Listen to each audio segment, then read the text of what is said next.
In the early 2000s, a mysterious Star Wars toy showed up at a toy store. What was it?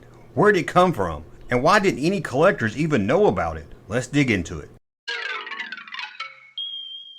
A prototype of a toy gun found its way into a toy store in the early 2000s. However, Star Wars collectors, even those top experts, had never seen anything like it. But it seemed to be from The Empire Strikes Back. At least that's what the little logo on the side of the gun said. It seemed to be real. Didn't seem to be a hoax. Mostly because this odd toy was found at a toy store called The Earth. It was located in Cincinnati, the home of Kenner Toys. Over the years, many rare items would end up at this toy store for sale from former Kenner employees. This prototype toy gun was a hard copy, hand casted from silicone. It was hand painted with a little Empire Strikes Back logo placed on the side. Electronic components showed that it made sound, much like the Han Solo laser pistol and laser rifle released in 1978. The gun operation was simple. Pull the trigger to activate the motor to create the sound. But it also had a kaleidoscope inside that would light up when the trigger was pulled.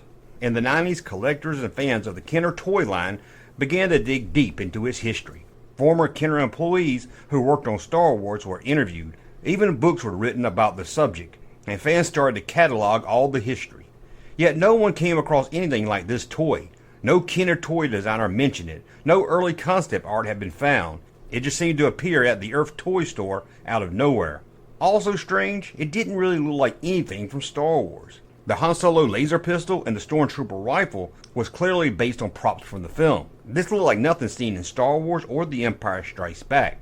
Yet the hand-placed sticker indicated that this was from The Empire Strikes Back. The gun was eventually bought by Steven Sansweep and his team. Steven was one of the earliest Star Wars collectors, starting in the 80s, and has become the go-to guru of Star Wars merchandise. The gun just became another piece in his massive collection. Until years later, when Lisa Stevens, the Rancho Obi-Wan board member, who was looking through an auction that was being sold by a child from a father who once worked on the Kenner toy line. Most of the items in this auction was paperwork, but Lisa came across a set of photographs that most people might have overlooked. The photos show a wooden pattern of a mysterious toy gun from the Star Wars line. The wooden pattern was the first form of the Star Wars toy. It would first be patterned from wood and then created into a silicone mold to make a hard copy. Sadly, the original wooden pattern was never found, but the photos showed a gun that closely matched the one discovered in the toy store in the early 2000s. It was clear now that Kenner had plans for a third gun in their toy gun line.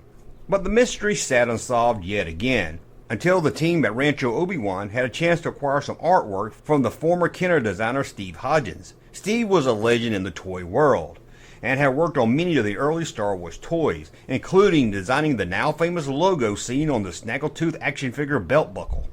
And this artwork was a drawing from August 1978, showcasing 3 concepts for a planned Star Wars rifle. While they didn't match 100% of the toy found, it was clear these early sketches was the third planned gun. The team asked Steven about it, and he said Kenner had planned to follow up on the laser pistol and rifle with a third toy in the series. However, they didn't have any photo references from Lucasfilm for another gun to base it on, so Kenner asked Steven to come up with his own design. It seemed Kenner liked the plan, and while they were working on toys for the Empire Strikes Back line, they decided to move forward with the third gun. They made the wooden pattern and then created a prototype that somehow ended up at the Earth toy store about 2 decades later. Why was this never released? Sadly, no one has been able to answer that. Maybe Lucasfilm wanted something more accurate to what was seen in the film? Maybe it cost too much to produce. We may never know the reason.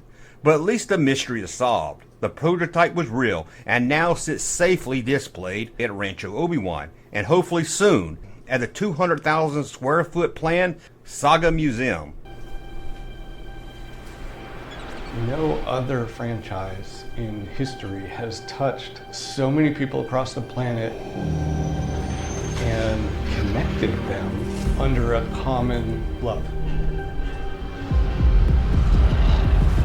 My eyes just got wide and I was like, oh my God, this is like nothing I'd ever seen before. Watching movies is never the same again. Growing up with a single mom, Harrison Ford was a role model for me, a surrogate father, if you will. We all had that Luke Skywalker. We all had the R2-D2, and we remember playing with Millennium Falcon. It's a commonality. There are so many people who are attracted to Star Wars story, the mythology, and the characters. It really binds us all together. I've dedicated the better part of my adult life to helping build the Star Wars community. But what I have given it, it has given me back far more. I never thought I'd live in a Star Wars museum. Would never have imagined that direction for myself. I didn't really know that Star Wars was that much of a thing until I visited Rancho Obi-Wan. Steven Sansweet has been called a master collector of Star Wars memorabilia. He is the proud owner of the largest collection outside of the Lucasfilm archives. There were a lot of things here. Lots and lots and lots of things. Well, it's true. I'm a completist. That means everything that's out there, I want one of. When I started, I had a feeling that someday it would become a behemoth, but I've never looked back. When I first got here, the whole museum was just an unfinished barn being used as a storage unit. We brought together volunteers, we rearranged, we built out another building, added some interactive elements, and opened up the museum for the world. Rancho Obi-Wan. But I'm not the only collector out there. When I started out, it was really about filling in the gaps in my collection when I was a kid, and it just snowballed from there.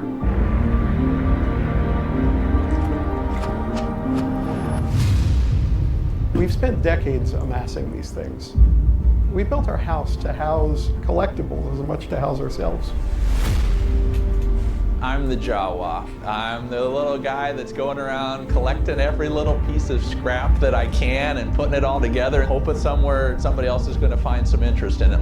Combined, these collectors have over 1.5 million pieces. I was having these conversations with other collectors, and the same question kept coming up. What happens to these collections when we're gone? I used to joke that I would be laid out inside the museum and have it imploded around me. Well, that's not quite what I wanted for my legacy. It'd be nice if this went on to do something bigger. Wouldn't it be cool if we got the best of Star Wars collections and built one unmatchable Star Wars museum?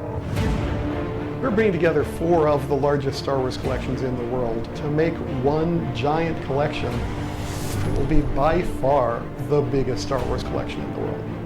What we're talking about is building the Jedi Temple for Star Wars relics. This will be a place of community building and learning. Where people can come from all over the world and geek out together. We want hundreds of thousands of people to be able to see these collections. Fans opening their own museum on the surface, yeah, it's kind of bonkers. Doing a new museum, it's a big lift.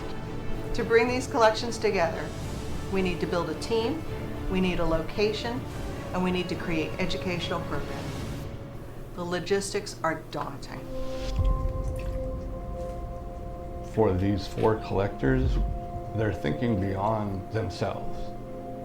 They want to create a legacy around all the cultural artifacts they've gathered over the years. This isn't about us. It's about the stories that the objects have to tell. As first-generation Star Wars fans, it's up to us to preserve this legacy. Star Wars is forever. It turns the light on. It's bigger than all of us. Sometimes it can be overwhelming. Fandom is like life, it finds a way. This is going to be a world-class museum.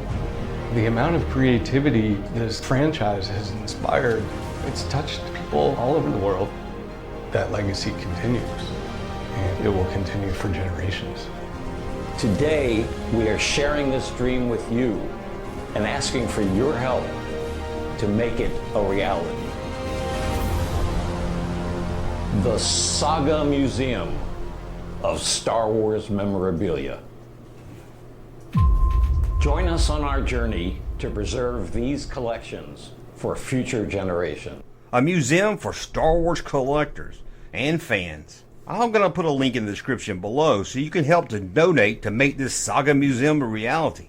As us first generation Star Wars fans get older, it's good to know some of these rare prototypes or old toys will sit safely in the museum for all to see. So if you can, please donate with the link below. Thank you for watching. As always, thumb up, subscribe to the channel. We'll talk again soon. Hey, Junkman channel popping though. Thank you, sir, for that unsolicited testimony.